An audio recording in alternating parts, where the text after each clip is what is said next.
Hey, good morning. How y'all doing? It's Red Beard. It is a damn fine day to talk about a book, and today we're here for a book review, and we're going to talk about Within These Walls.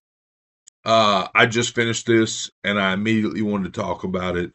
It's a really, really great horror book. I'm at 4 stars. It's my third Ahlborn read, having done Brother and The Devil Crept In. And I think it's my favorite. I think this is my favorite Alborn read. I know that when this came out, it was the longest book that she had written. It may still be the longest book she has written. I don't know for sure, but it's like 447 pages long. Um, Alborn, there's a common theme here where there's an unwritten agreement, I think, between horror author and reader. At least that's the way I've come to think of it, is that the author's going to push you right to the edge, and pull you back, at least in popular, commonplace, what's the word I'm looking for, non-independent, big published horror, right? But what if the author pushes you on over that edge? And I feel that that is what Alborn does. And there's been two of the books for sure, of the three that I've read, that were that way. The Devil Crept In and this one. And yeah, just between that, between the guts to maybe, I mean, again, I don't want to spoil anything, but to maybe not give you ultimately a happy ending, and just the absolute coolest shit premise of this book. I really, really dug the premise here. This one was like, I often talk about page turnability. I often talk about how, like, I'm not one of these guys that bust out, 100 pages in a sitting. There's nothing weird about, I mean, there are not big chapter breaks in this book. It's not like, it's broken into sections, so when you're reading it, you come across the a blank page that you get a flip, and I mean, there's nothing like that in this book. It's just a normal book, but I swear the pages turn faster in this than in anything I've read, maybe ever, but at least in the recent past. I mean, I sat down and turned 200 pages of this book in pretty much a single sitting, definitely in a single like evening, and that's just not normally what I do. I mean, so very, very high page turnability, I guess is what I'm saying. Let's get a little synopsis. I'll tell you a little bit more about it. Um, In her all-new supernatural thriller, best-selling indie horror author Ania Ahlborn asks, how far would you go for success?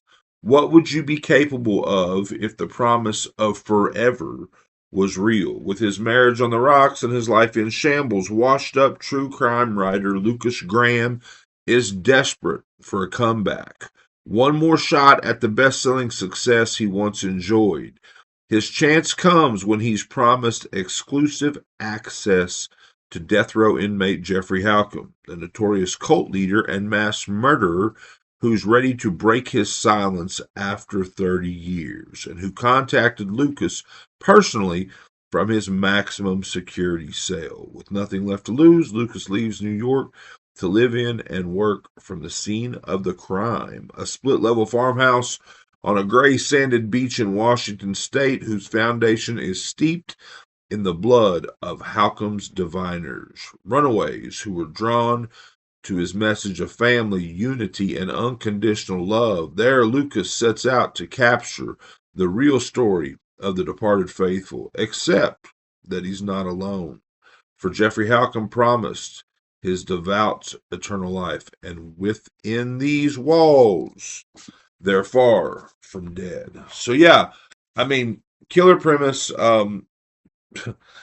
True crime writer down on his luck. His wife's cheating on him. He he had some early success, but things are down. I mean, so much so that he's he doesn't feel like he's the breadwinner anymore. He doesn't feel like he can make ends meet anymore, and he's struggling.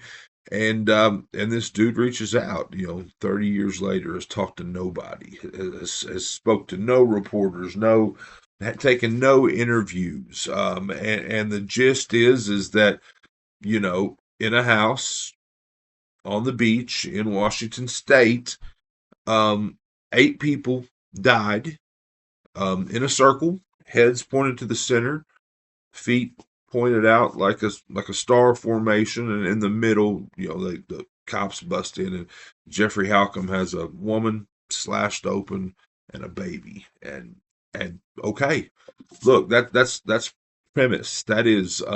That's given to you in the first little bit. I mean, it's given to you in the form of like a police report, so that is not a major spoiler. You're going to get that in the first few pages. But so that's the backdrop, and that's the house that our writer chooses to move into with his 12-year-old daughter.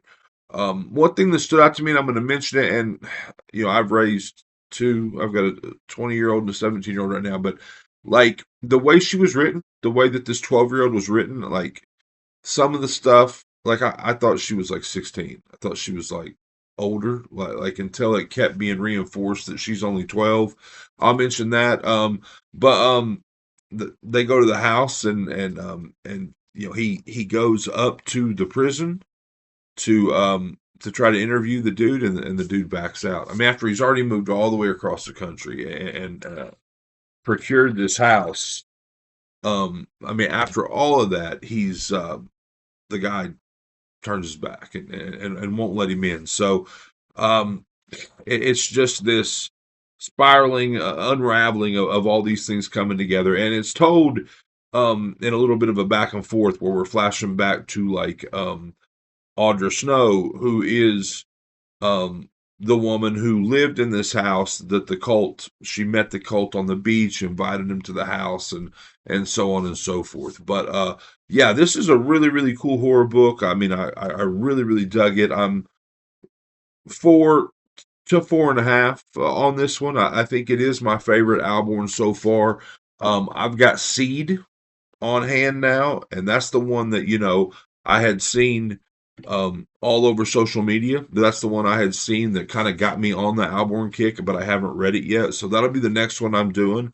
But yeah, that's it. Really, really great horror book, and like I said, gutsy in ways that I don't want to go into without giving anything away. So this has been White Red Beard. This has been Within These Walls, Ania Ahlborn. I appreciate it. I hope you enjoyed it. I hope you're enjoying all your books, all of them, as much as I am. If not, you're reading the wrong damn books.